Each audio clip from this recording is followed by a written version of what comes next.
आप देख रहे हैं राष्ट्र की आवाज हिंदी न्यूज। जमुई झाझा से अभिषेक कुमार एवं बलजीत पासवान की रिपोर्ट। जामुखरया पंचायत में राकेश कुमार दास के जदयू प्रखंड अध्यक्ष चुने जाने के अवसर पर किया गया सम्मानित। जमुई जिले के झाझा प्रखंड के जामुखरया पंचायत में राकेश कुमार दास के जदयू प्रखंड अध्यक्ष चुने जाने के अवसर पर इनको सम्मान देने के लिए नागरिक अभिनंदन समारोह मनाया गया। इस समारोह में प्रमुख अतिथि के तौर पर चुने गए प्रखंड अध्यक्ष राकेश कुमार दास ने अपनी उपस्थिति दर्ज कराकर लोगों के बीच अपने भाव प्रेम और आगे आने वाले दिनों में करने वाले उन तमाम कार्यों को जिससे पार्टी की छवि सुंदर और निष्पक्ष बनी रहे, इसके साथ ही इलाके में न्याय, निष्पक्षता और लोगों के बीच भरोसे के लायक बनी रहे, इसको लेकर इन्होंने पत्रकारों को जवाब दिया। उन्होंने कहा कि मैं बाबा साहेब भीमराव अंबेडकर के नक्शे कदम पर चलने की कोशिश करूंगा, क्योंकि इनके द्वारा दिए गए निर्देशों और बनाए गए संविधान के कानूनों के तहत ही आज मैं इस पद पर सुशोभित हो पाया हूं। अन्यथा इस पद पर सुशोभित होना मेरे और उन पिछड़े तबकों के लिए शायद एक सपना ही रह जाता। मैं लोगों के दिए गए भरोसे को कायम रखूंगा और समय पर उनका साथ दूंगा। जामुखरया में मेरे भाई राकेश कुमार जी झाझा प्रखंड जदयू अध्यक्ष बने हैं और उनके स्वागत के लिए यहाँ के सभी ग्रामीण आज स्वागत समारोह कार्यक्रम रखा और बहुत ही भव्य कार्यक्रम रखा गया है। और हमारे जदयू के द्वारा उनको अध्यक्ष पद, प्रखंड अध्यक्ष पद जो दिया गया है, मुझे भरोसा है कि इस कार्य का निर्वहन ये बहुत अच्छे करेंगे। और ये युवा हैं, कर्मठ हैं, संघर्षशील हैं, पिछले 10 सालों से ये पार्टी में कार्यरत हैं। पार्टी ने इन पर भरोसा रखा और इस भरोसे के लिए कायम रहे। धन्यवाद। राकेश कुमार दास जी से हम आज जानेंगे कि अपने गांव में नागरिक समारोह जो रखे हुए हैं इनके बारे में हमें बताया जाए। बहुत बहुत हार्दिक स्वागत है आपका। आज ये जो नागरिक अभिनंदन है, ये मेरे उपलक्ष्य में लोगों ने रखा है और हमारे गांव के प्रतिष्ठित लोग, जिन्हें यह लगा कि ऐसा कार्यक्रम रखा जाए जिससे मेरा हौसला अफजाई हो, और मुझे 16 नवंबर 2022 को अध्यक्ष जदयू झाझा के पद पर सुशोभित किया गया है।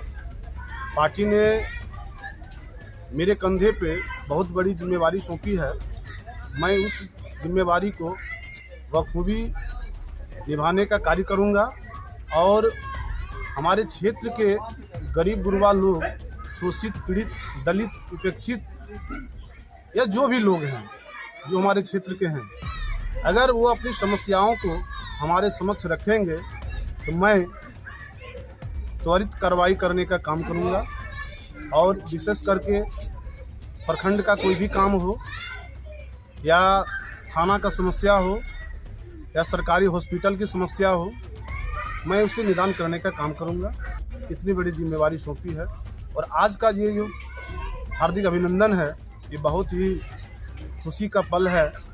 हमारे गांव के प्रतिष्ठित लोग, हमारे पिता तुल्य अधिवक्ता श्री इंद्रदेव यादव जी, जयदेव यादव जी, हमारे साथी नारायण यादव जी, विनोद यादव जी, नसरुद्दीन साहब जी के प्रयास नहीं बल्कि उनके चाहत से आज ये नागरिक अभिनंदन रखा गया है।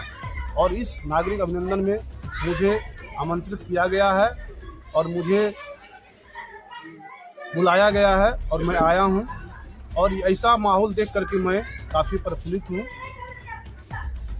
सर, बाबा साहेब के बारे में आप बताना चाहिए कि बाबा साहेब के आप नक्शे कदम पे कितना चलना चाहते हैं। आप पत्रकार बंधु देखते होंगे कि हमारे समक्ष बाबा साहब भीमराव अंबेडकर की एक फ़ोटो लगी हुई है। मैं इनके मार्गदर्शन में सदैव चलने का काम किया और आज भी चलूँगा और कल भी चलूँगा और बाबा साहब के नक्शे कदम पर उतरने का प्रयास करूँगा। और आज ये जो पद मुझे मिला है, कल अगर बाबा साहब नहीं होते तो आज यह पद मुझे नहीं मिलती। हम शिक्षित नहीं होते और हमें सामाजिक ज्ञान नहीं होती, हमें राजनीतिक ज्ञान नहीं होती, ना पार्टी मुझे प्रखंड जदयू अध्यक्ष के पद पर सुशोभित करती। सर, एक सवाल है आपसे। जी हाँ सर। बाबा साहब अम्बेडकर जी संविधान निर्माता थे, एक राजनीतिज्ञ थे, दूरदर्शी थे और शास्त्री भी थे। हम ये जानना चाहते हैं आपसे और हमारे झाझा प्रखंड की जनता जानना चाहती है आपसे, आप पे जो विश्वास किए, ये एक दायित्व भरा पद है, अपने दायित्वों को किस प्रकार निभाएंगे? क्या बाबा साहब अम्बेडकर जी जिस नक्शे कदम पर चले, क्या आप उस पर चलना पसंद करेंगे? बिल्कुल श्रीमान, मैं उन्हीं के नक्शे कदम पे चलने का प्रयास करूंगा और भ्रष्टाचार के विरुद्ध मैं बिल्कुल खरा उतरने का काम करूंगा। बाबा साहब अम्बेडकर जी जिस तरह से दलित, महादलित या सभी वर्गों के लिए उन्होंने संघर्ष किया और लड़ाई लड़ा और भेदभाव को दूर किया, क्या आप इसे मानते हैं? बिल्कुल। आप इस पर चलना पसंद करेंगे? बिल्कुल बिल्कुल, मैं उन्हीं के नक्शे कदम पे चलने का प्रयास करूंगा और मैं झाझा क्षेत्र के लोगों के साथ सामाजिकता और पंथ निरपेक्षता की बात करूंगा। किसी में किसी तरह का कोई भेदभाव नहीं रखूंगा।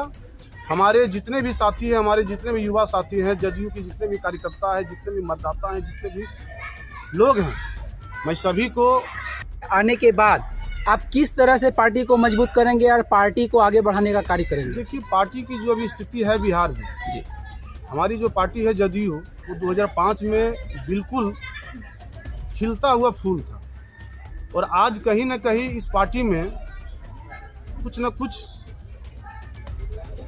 लोगों की मानसिकता है या लोगों का विश्वास उठता जा रहा है, जिसके कारण ये पार्टी सिकुड़ती हुई नजर आ रही है।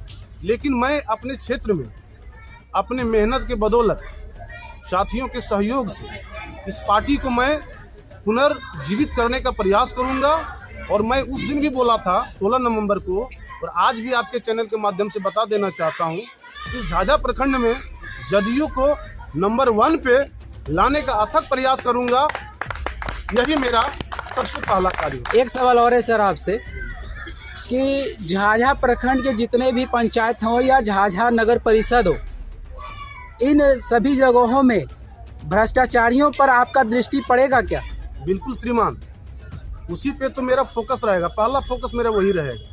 लोग अगर मेरे संज्ञान में देंगे कि भ्रष्टाचार उक्त जगह पे व्याप्त है, ठीक है, तो मैं वहां पहुंचने का काम करूंगा और जो भी दोषी व्यक्ति होगा मैं उसके विरुद्ध लिखने का काम करूंगा और उसे कानूनी तौर पर घसीटने का काम करूंगा। बहुत बहुत धन्यवाद आपका।